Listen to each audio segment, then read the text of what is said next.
अंधेरी विधानसभा के उपचुनाव का पर्चा भरने की अंतिम तारीख 14 अक्टूबर यानी कि कल है। लेकिन अभी तक एक भी राजनीतिक दल के उम्मीदवार ने पर्चा नहीं भरा है। खास करके शिवसेना उद्धव बालासाहेब ठाकरे गुट की जो उम्मीदवार हैं ऋतुजा लटके, जो यहाँ के वर्तमान जो विधायक थे शिवसेना के रमेश लटके की निधन के बाद जब ये सीट रिक्त हुई तो उनकी पत्नी को टिकट देने का शिवसेना ने ऐलान किया है। लेकिन वो बीएमसी में चूँकि सर्विस करती हैं और उनका इस्तीफा अभी तक बीएमसी ने मंजूर नहीं किया है, इसलिए उनकी उम्मीदवारी एक तरह से लटकी हुई है। आज शिवसेना ने इसके लिए बॉम्बे हाई कोर्ट का दरवाज़ा खटखटाया है, लेकिन जब तक फैसला नहीं आता है तब तक ऋतुजा लटके की उम्मीदवारी पर तलवार लटक रही है। वहीं दूसरी तरफ इसी विधानसभा के से मुर्जी पटेल को बीजेपी ने अपना उम्मीदवार बनाया है। मुर्जी पटेल साल 2019 के चुनाव में आज़ाद उम्मीदवार के तौर पर खड़े थे और उस दौरान उन्होंने रमेश लटके के सामने तकरीबन 46,000 वोट पाया था और रमेश लटके को 62,700 के आसपास कुछ वोट मिले थे। यानी कड़ी टक्कर उन्होंने तब आज़ाद उम्मीदवार रहते हुए दी थी, लेकिन इस बार वो भारतीय जनता पार्टी के उम्मीदवार हैं। आज सुबह वो पर्चा भरने वाले थे, सब कुछ तय हो गया था, पुलिस परमिशन भी ले ली गई थी, लेकिन अचानक से उनका पर्चा भरना भी रुक गया है। अब बताया जा रहा है कि मुर्जी पटेल कल पर्चा भरेंगे। इसके लिए उधर अब बीजेपी खेमे में भी इस बात को लेकर ऊहापोह है। यानी कि दोनों ही पार्टियों में असमंजस कहीं ना कहीं दिखाई पड़ रही है उम्मीदवारों को लेकर।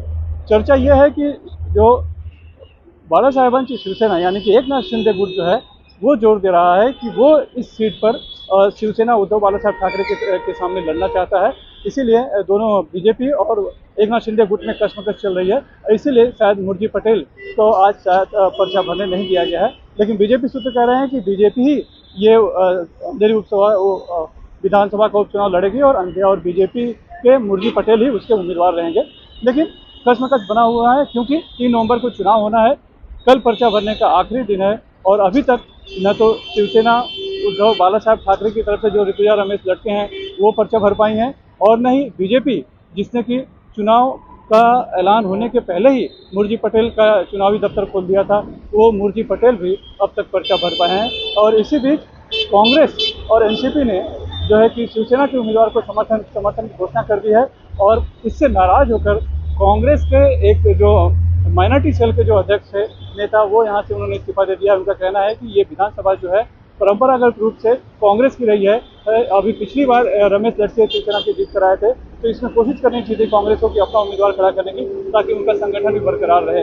यानी कुल मिलाकर अंधेरी विधानसभा का उपचुनाव एक दिलचस्प मोड़ पर पहुंच गया है और इसको लेकर लोगों की निगाहें लगी है कि यहाँ से बीजेपी के मुर्जी पटेल ही चुनाव लड़ेंगे, ऋतुजा लटके जो हैं उनकी उम्मीदवारी बच पाएगी या नहीं बच पाएगी, और एकनाथ शिंदे गुट जो जोर रह रहा है क्या वो अपना उम्मीदवार उतारेगा। तो दोनों शिवसेना आमने सामने रहेंगी और चाहे दोनों शिवसेना आमने सामने रहे या न रहे, लेकिन इतना जरूर है कि बाळासाहेबांची शिवसेना यानी कि एकनाथ शिंदे गुट और शिवसेना उद्धव बालासाहेब ठाकरे दोनों के लिए ये विधानसभा का उपचुनाव अग्नि परीक्षा के तौर पर है, क्योंकि बगावत के बाद दोनों के संघर्ष के बाद ये पहला उपचुनाव है जिसमें दोनों की ताकत की जोर आजमाइश होगी। मुंबई से कैमरामैन अल्ताफ के साथ सुनील सिंह, एनडीटीवी इंडिया।